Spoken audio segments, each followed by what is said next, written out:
Hoje é quinta-feira, é hora de debatermos temas de relevância colocados em pauta em âmbito municipal, estadual e até nacional.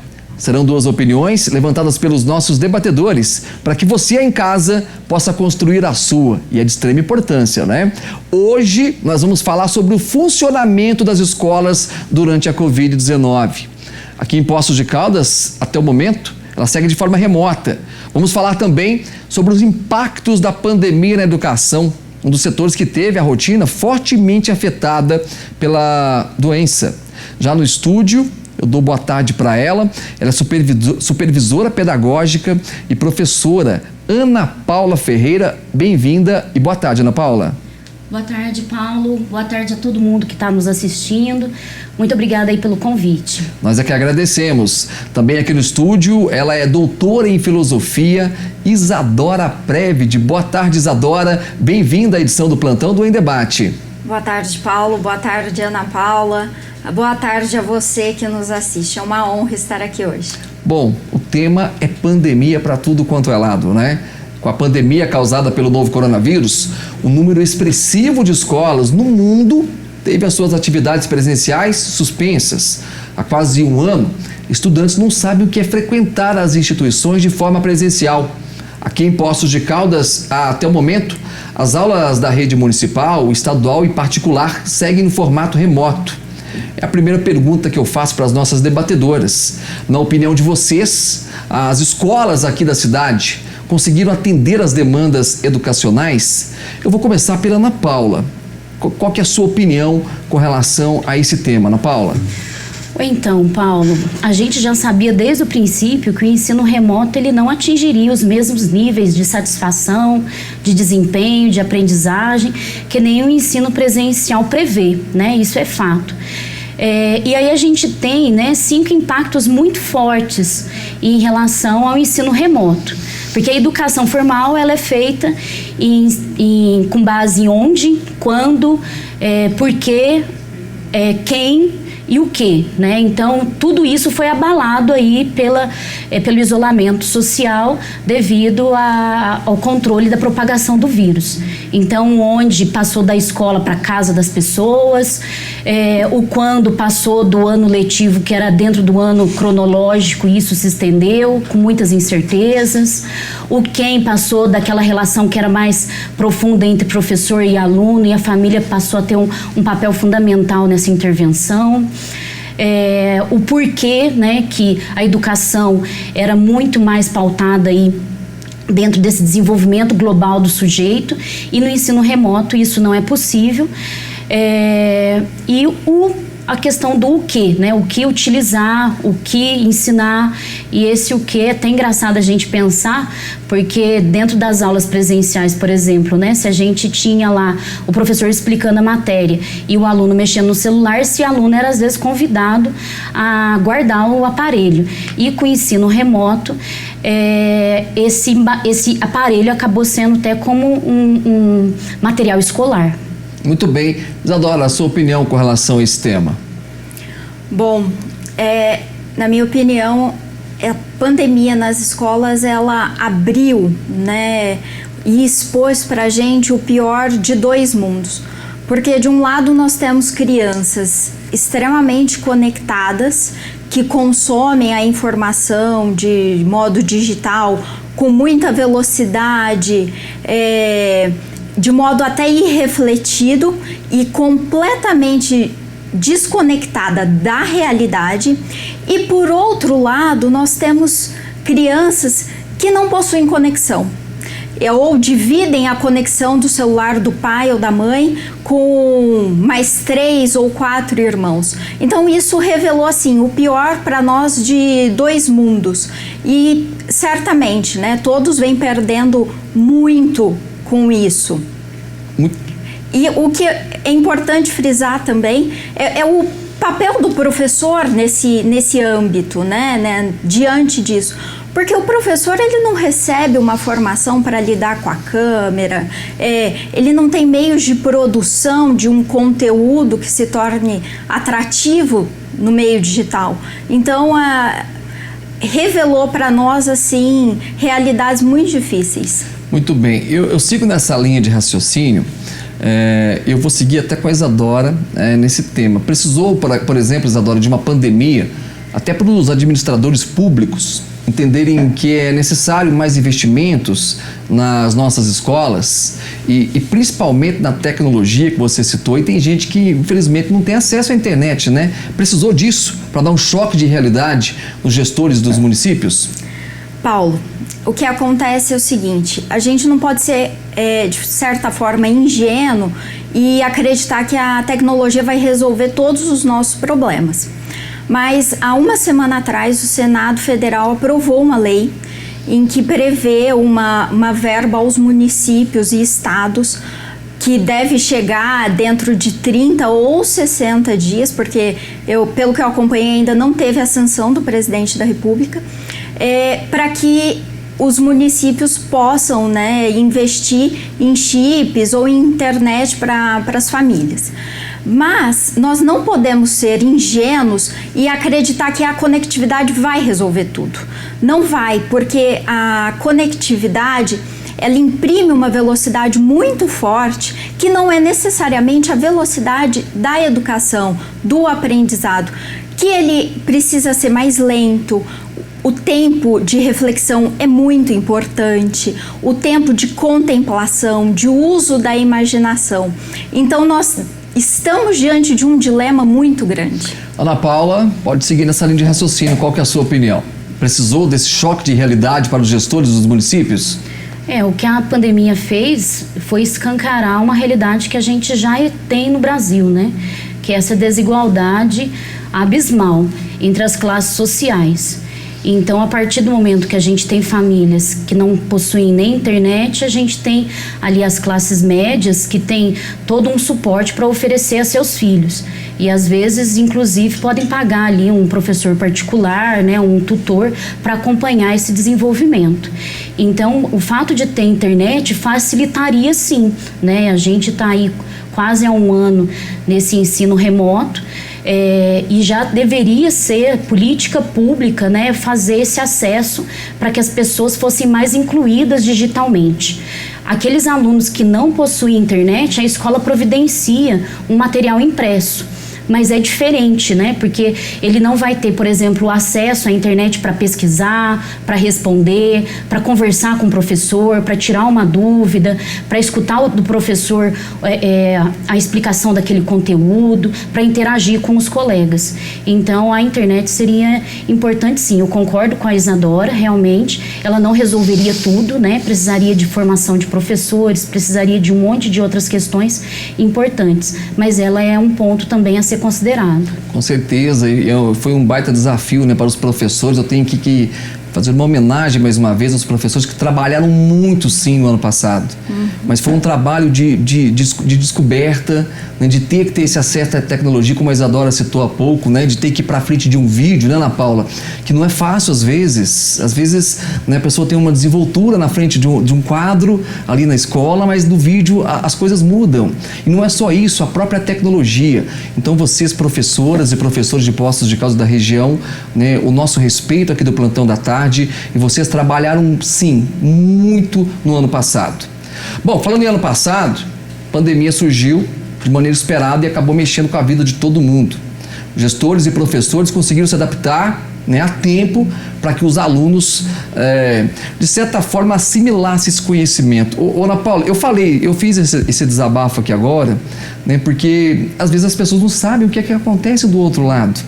Uma coisa é você, né, tomar conta dos alunos dentro da sala de aula. Outra coisa é você, atrás de uma tela, com os alunos atrás das outras telas também, não é isso? Exatamente, Paulo. Eu acho que essa tua observação é extremamente importante, porque o que a gente vivenciou nesse trabalho em casa é essa divisão muito tênue, né, entre o universo público e o universo privado. Então, muitas vezes, os professores passaram do seu horário de trabalho, foi um trabalho extremamente desgastante, né, ficaram exauridos, e isso tem que ser levado em consideração. Mas assim, eu fico lembrando muito de uma frase do Sartre, quando ele diz que o ser humano está condenado a ser livre, né? Apesar dos pesares de tudo o que nós enfrentamos o ano passado, na rede estadual nós já recebemos um material engessado, que era o plano de estudo tutorado. Mesmo assim, os professores conseguiram, né, nas margens ali das suas possibilidades, fazerem trabalhos magníficos. Às vezes fizeram café virtual com os alunos, lendo poesia, outros pediram para que os alunos transformassem temas filosóficos em música, outros inclusive fizeram feira de ciência virtual, né, pedindo que os alunos retratassem ou gravassem vídeo das suas experimentações. Então tudo isso mostra aí que os professores tiveram esse anseio, né, de estar chegando até os alunos mesmo com todas essas dificuldades. Pode concluir, Isadora. O que é muito interessante é que nesse ambiente virtual, o aluno ele vai se distrair de modo muito mais rápido. E o professor não tem aquela coisa da sala de aula, de estar ali chamando atenção a todo momento. Gente, presta atenção nisso, foca nisso. Os alunos, assim, eles se dispersam mais rápido. Então, perfeito o que a Ana Paula falou, as iniciativas foram brilhantes e o professor ele sofreu uma concorrência assim desleal, né, com as redes sociais, que os alunos estavam ali, um olho na tela e o outro olho em um jogo ou em uma rede social. Então o trabalho foi hercúleo e continua sendo. A educação é um dos setores que teve a rotina, como nós citamos há pouco, fortemente alterada pela Covid, né? Afinal, ir e voltar da escola fazia parte de milhões de crianças. Hoje eu tenho falado com muitos pais, né?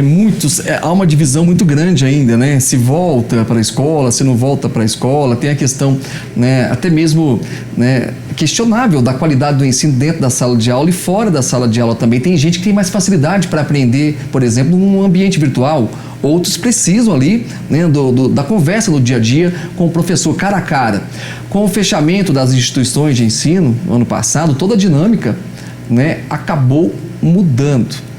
Pessoal, a educação à distância, ela produziu resultados de qualidade a ponto de que os alunos estejam preparados para avançar nos próximos anos letivos? Eu estou perguntando isso porque, como eu disse, eu tenho falado com alguns pais, né, e muitos questionam. Será que o meu filho aprendeu, né, da maneira que ele deveria aprender? Né? Como que foi esse ano para vocês, Ana Paula? Ou então, a gente foi pego bem de surpresa, né, com essa questão do Covid. Então, nós aprendemos aí com essa experiência, todo mundo, né, tratou isso de uma forma bem nova. Sim. Quando isso veio até o Brasil e as escolas começaram a ser fechadas, o Conselho Nacional de Educação propôs um ensino remoto pautado em 2 objetivos principais. O primeiro, a criação de vínculo com os alunos. E o segundo, e não menos importante, apoiado em algumas pesquisas, né, que mostravam que quando as crianças eram afastadas da escola, quando elas retornavam, elas tinham desempenho inferior. Então, o intuito do ensino remoto era diminuir essa defasagem quando a gente retornasse para o ensino presencial. Pois bem, qual que era a importância de se manter esse vínculo? Apesar de toda essa pandemia que está acontecendo, de todo o caos que isso traz em questões psicológicas, em questões de saúde mental, o professor, a escola, mantendo esse vínculo com o aluno, faria com que ele tivesse foco, organizasse os seus estudos, pensasse nos seus objetivos e não perdesse isso de mente. Em relação ao estudo, realmente, né, a gente tem essa preocupação. A gente vai conseguir avaliar com mais propriedade quando a gente voltar no formato presencial, como que está o nível de aprendizagem desses alunos. A gente já tem uma certa referência de que não pode estar no nível desejado, né, por todas as dificuldades enfrentadas, mas em relação a essa preocupação com esses 2 objetivos, as escolas mantiveram. Muito bem. Isadora? Bom, eu aponto assim, só corroborando com a fala da Ana Paula, que nós tivemos prejuízos cognitivos, prejuízos de sociabilidade, até prejuízos nutricionais, porque nós vivemos num país extremamente desigual, como já foi falado aqui, e muitas crianças fazem uma alimentação balanceada na escola. Então, os prejuízos foram inúmeros. Eu acredito, pelas leituras que eu fiz de neurocientistas que estão tratando a questão dessa migração de uma cultura de letramento para uma cultura de um mundo digital, que se nós, adultos, nós perdemos a nossa capacidade de concentração, essas crianças certamente elas se dispersam mais rapidamente, elas se distraem. Então é notório, haverá sim uma perda, porém como nós vamos lidar com essa perda, né? Então, assim, qual vai ser o espaço para trabalhar isso? Como nós podemos trabalhar isso hoje? Incentivando brincadeiras, incentivando a imaginação e o trabalho reflexivo dessas crianças. Isadora, para a gente finalizar, eu gostaria de agradecer, antes de mais nada, a sua participação aqui nessa edição do Quadro em Debate, dentro do Plantão da Tarde. Eu gostaria que você deixasse uma mensagem para os pais que estão nos acompanhando agora. Existe ainda, né, uma discussão se as aulas voltam presencialmente ou não, se segue da forma, né, como foi o ano passado. Gostaria, né, da sua opinião como uma profissional da área. O que você pode dizer para esses pais? Bom, Paulo, eu vou dizer não só aos pais, mas também aos professores. Realmente está sendo difícil, está muito difícil para todos nós, mas vamos tentar despertar hábitos como a leitura, como a brincadeira no quintal, a brincadeira de bola, o pular corda, o brincar com os irmãos.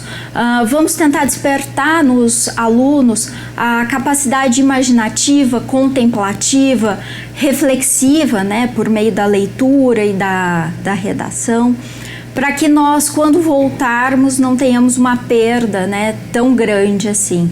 E com esse número de mortes que nós acompanhamos no país, de fato, fica muito difícil expormos hoje as crianças e os professores. Muito obrigado, Isadora. Eu que agradeço. Até a próxima, Ana Paula. Eu quero agradecer muito a sua presença aqui no Quadro em Debate também. Deixo aí esse espaço para que você possa falar com os professores que você representa aqui também, com os pais de alunos e a sua opinião com relação a esse volta às aulas. Volta ou não volta?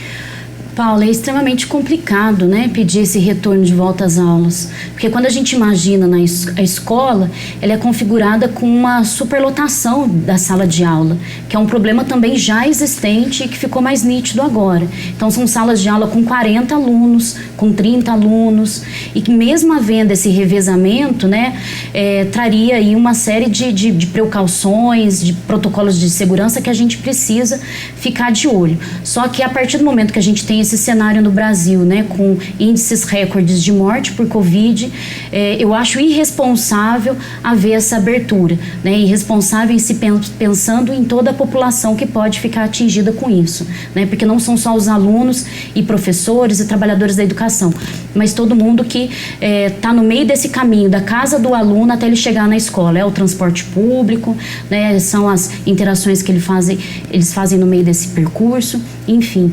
Então eu peço aí, né, para que os nossos governantes, peço que a população tenha muita atenção se realmente a gente defende uma educação que ela tenha investimento, né, precisa de que o PIB traga esse percentual maior, né, para a educação. A gente não pode ficar conivente com a ideia de pagar milhões, bilhões para dívida externa e deixar a nossa educação sucateada, né?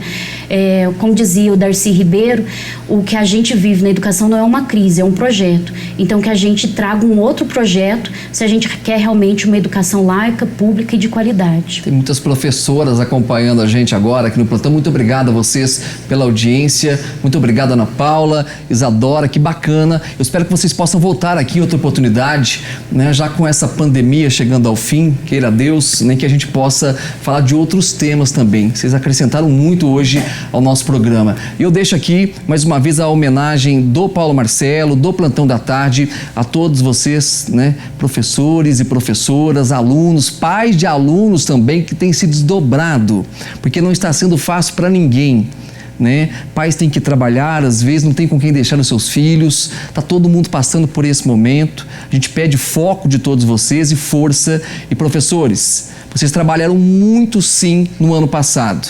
Esse ano vai ser um ano de muito trabalho também, mas de muito aprendizado. Eu volto hoje à noite, às 7 horas, ao vivo, no Plantão 47. Até lá!